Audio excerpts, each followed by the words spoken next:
Barry Sanders, Jerry Rice, Joe Montana, William Refrigerator Perry. Growing up in the 90s and watching the NFL was amazing. Yes. And I thought that these animals, these big-time superstars, were the end-all, be-all of all that was manliness. There was a game where the Seattle Seahawks were playing the Oakland Raiders. You had Bo Jackson, he was a famed running back for Oakland Raiders, and Brian the Boz Bosworth. He was a maniac, mullet, roided out, middle linebacker, and he was humongous. And then the media hyped this game up because this was going to be a clash of the titans like Ali Frazier, and you had two of the best who were going to meet on the field. Inevitably, they were going to meet.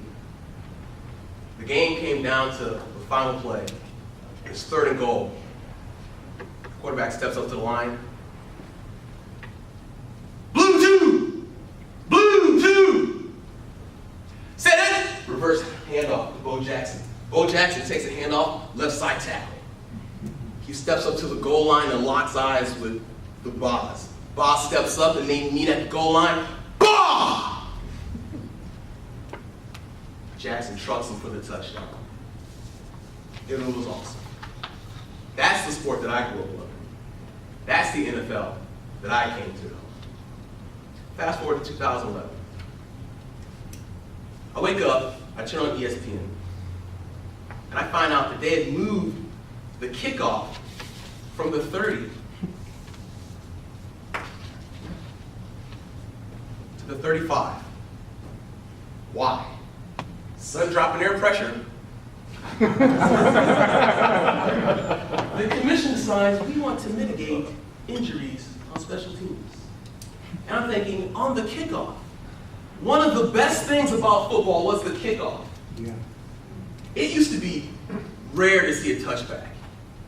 Now it's rare to see a kick return. I remember some conversations when I was a kid where people, hey, what time's kickoff? You know what time kickoff is? Hey, we gotta go. We don't want to miss kickoff. That used to be a real thing people used to say all the time. You don't hear that anymore. So I said, all right, you want to make the game less interesting? You want to take away one of the best things about the sport? I'll let you have this one. So last year was kind of disappointing for me because I'm seeing for the first time the full effect of can't hit a defenseless receiver or player. And the hits of football make football what it is. I mean, you knew the risk when you were signing up. It's like going to the Marines. I mean, you just know what it is. You sign up for that, and that's what it is. And it upset me when I went out. I go to the bar, restaurant, watching football on Sunday, and there's the hypocrisy. It was all over the place. If your player got hit hard, you're looking for a flag. But if your player hit someone else hard, and they throw a flag, you're all upset. Trying to have it both ways. But anyway, I mean, that's not football. These aren't arguments that we should be having. These are men doing what they love. I was this close, turning my back on the sport. Earlier this summer was one of the most egregious offenses that I'd ever seen. The president has something to say about the Washington Redskins. Now, full disclosure, I'm a dyed-in-the-wool, die-hard Washington Redskins fan. I've always been. I love them. So this is a sensitive topic for me. So he's in an interview and he's pontificating. Hey, if I was the owner of Washington Redskins, I think I would change the name because it's offensive to a lot of people. Well, newsflash, you're not. Don't you have better things to worry about? Last time I checked, your approval was somewhere hovering around in the 30s. Why don't you address that? Am I a racist for liking the Washington Redskins? Because I'm being called one. I don't feel like one, whatever that would feel like. I just love the team. I just love the name. That's what I grew up with. And also, we should stop looking at the Native Americans as one collective body of same-thinking individuals. Because they're not. They're as diverse as the people of Europe. The Seminole are not like the Cherokee. The Paiute are completely different from the Fighting Sioux. And there's not consensus across the tribes or even within the tribe. Sensitive subject for me. You might not care about the Washington Redskins, you might not care about football.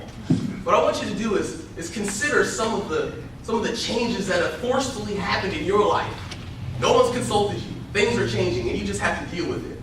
It happens a lot. And there's some issue that resonates with everyone in here that is changed on them, whether it's ideological, political, or whatever. Because if something that I love can be forcefully, swiftly, and arbitrarily changed, then there's no reason that something that you love can't be forcefully, swiftly, and arbitrarily changed. The Vikings, as I recall, pillaged, raped, and burned villages to the ground. The Buccaneers and the Raiders stole gold, murdered people for hire, sank ships. The Steelers, that name insinuates criminal activity alone. And the Patriots, they're accused of all kinds of egregious offenses when they came over to Mayflower. So, if you're consistent, change the Redskins' name. If they change the Redskins' name, change them all. Mr. Toastmaster.